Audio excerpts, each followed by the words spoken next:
There's a boy, and he's in a bubble. That's all I know.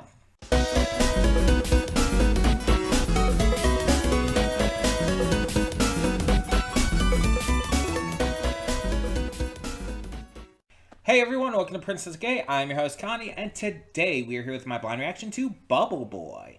This is a donation reward for Venom, so thank you as always for donating, Venom. Yeah, I don't know what to expect from this, really. I know, I guess the basic concept, and I've probably seen posters, VHS covers, maybe even a screenshot or clip or two in my life. It's probable. But I can't think of anything. I don't know who's in this. I don't actually know why the boy is in a bubble. But it makes me think of Mabel from Gravity Falls with the hamster ball. That's where my thought process goes when I think about this movie. Because again, I don't know the context otherwise. I don't know why he's in the bubble. Is it like some kind of experiment? Is he just a germaphobe? I don't know. I don't know the context. Is he just a fucking weirdo when he gets trapped in a bubble and has to go around life in a bubble? I don't know. I don't know. But I wanted to go with something a little lighter for this movie, considering what we've had otherwise. And so yeah, we're doing a little bit of a lighter movie today, something that's marketed at least as a comedy. I assume it's going to be. I don't know what else to expect from this. Again, I don't know who's in this. I don't know why he's in a bubble. I know the bare basics of this. Boy, bubble, that's it. I don't even know exactly when this came out. I know it's a little bit older.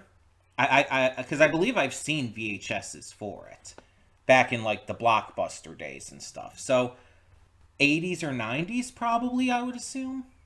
I guess we'll see. Yeah, I have nothing else to say, so let's just get into this and hope for the best.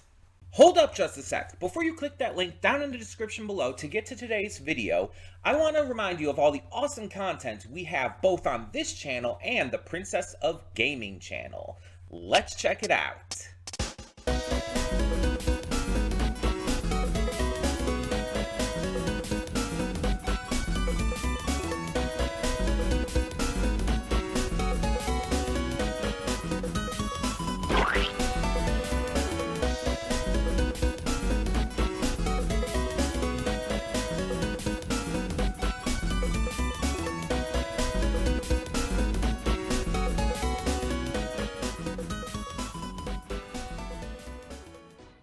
And we are back, and we'll begin with spoilers in 3, 2, 1, now. So I was looking up the cast. Let's get this out of the way, of course. And I was looking up Dave Sheridan, who played Mark in this. I don't know him from too much, maybe a little thing here and there. But he was an officer in The Devil's Rejects. And he was also in Stream, the horror movie Stream, which we watched on the channel. So I know him from that. Morton's actor John Carroll Lynch, I know from the Drew Carey Show. I grew up with that, but he was also in Shutter Island, so I know him from that as well. And probably various other things too. I did find out that Stacy Keibler was the one girl, the blonde girl who was wearing the glasses at first during the mud wrestling. That was her. I think I said I thought she looked kind of familiar, but yeah, that was Stacy Keibler, former pro wrestler. I don't know what she's been doing lately. It just lists her as retired on here. But yeah. Yeah, I did find out that was Zach Galifianakis there.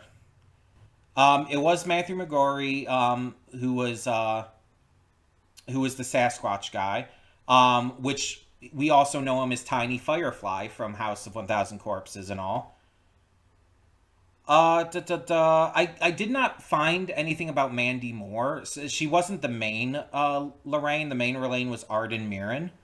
So I guess she was just one of the background ones. This is probably just a I mean, it was credited. It wasn't an uncredited role, but it wasn't like a big thing, just like a little background thing.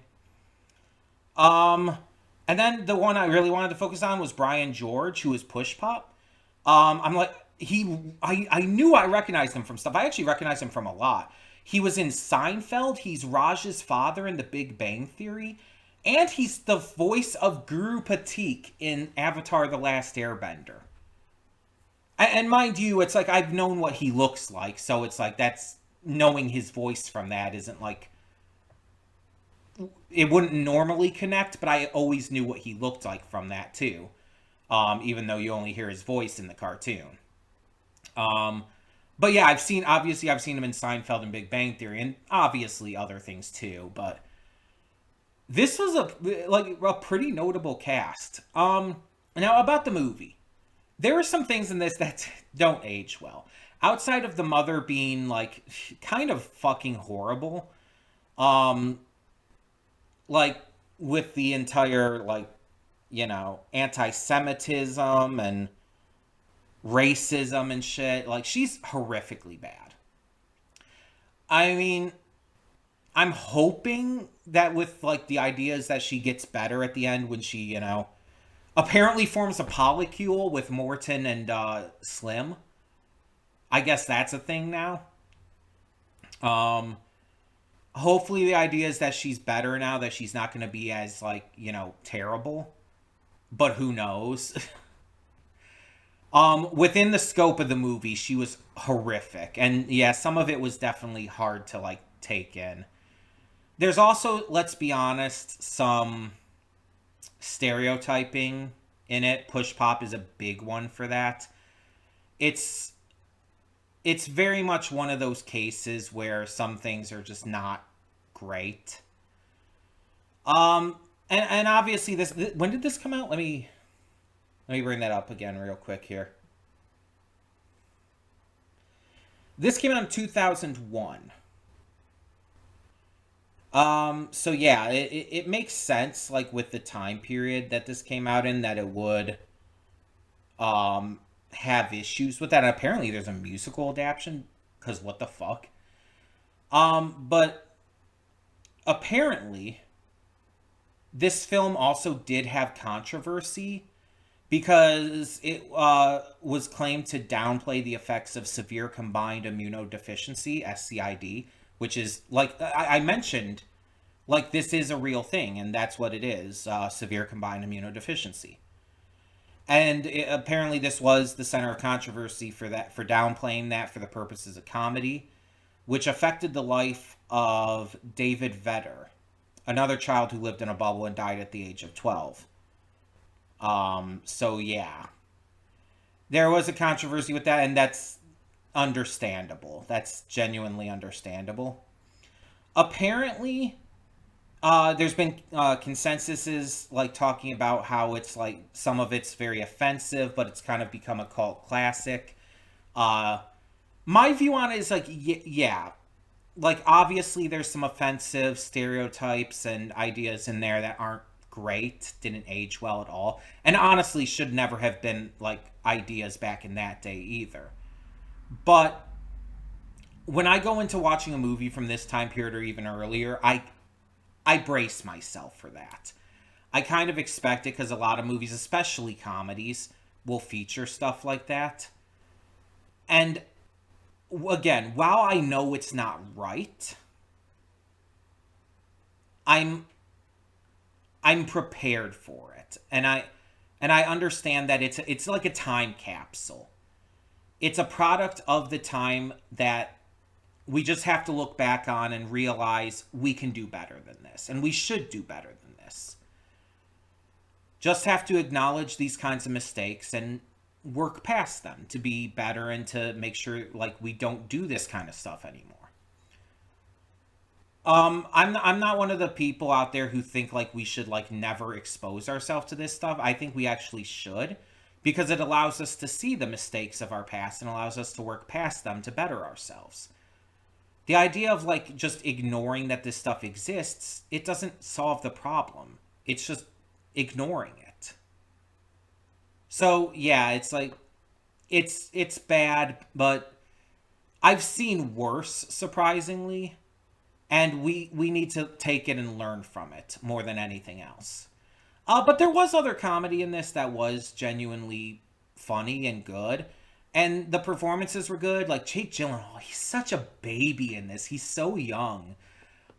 He did a good job. It's obviously not his best performance. I don't think it's meant to be. I don't think like he was even trying to give it his all, because it was just meant to be fun, just fun and cute and whatnot. Danny Trejo was great, but he's always great. Like all the actors who were in the carnival, the parents were great. Pippi and Pappy for as small of a role. Yeah, it's just like the cultists were fun.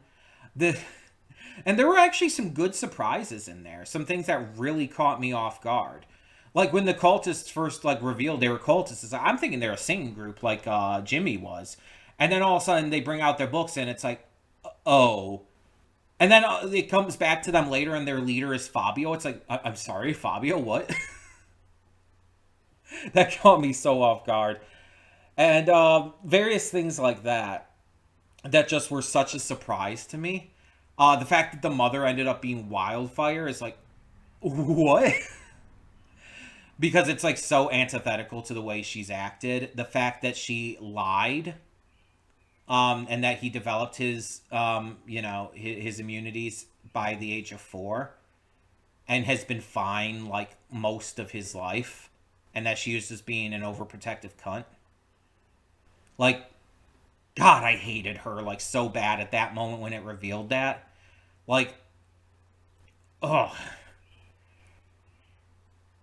I really fucking hate that. Because she was lying to him in such a horrific way to control him. Purely for control. Really, really kind of pissed me off there.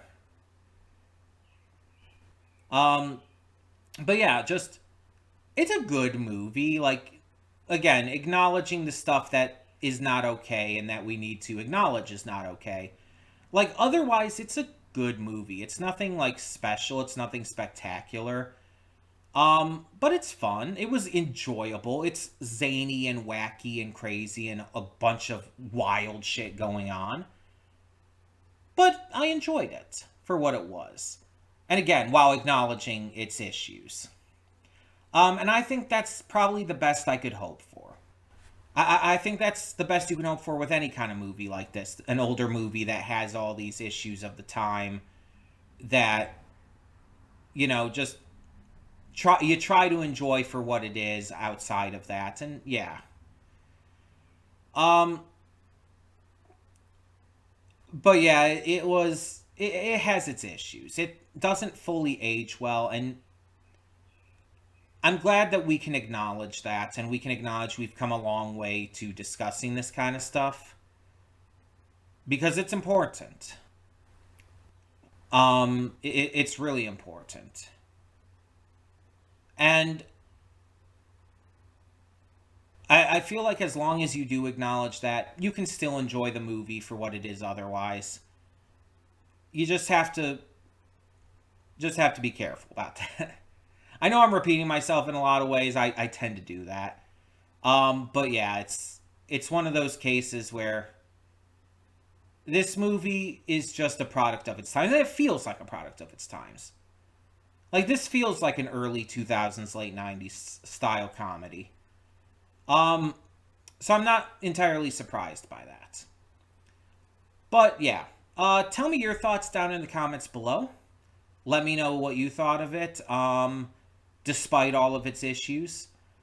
And thank you so much for tuning in. For now, I'm Connie and I'm signing off. See y'all next time.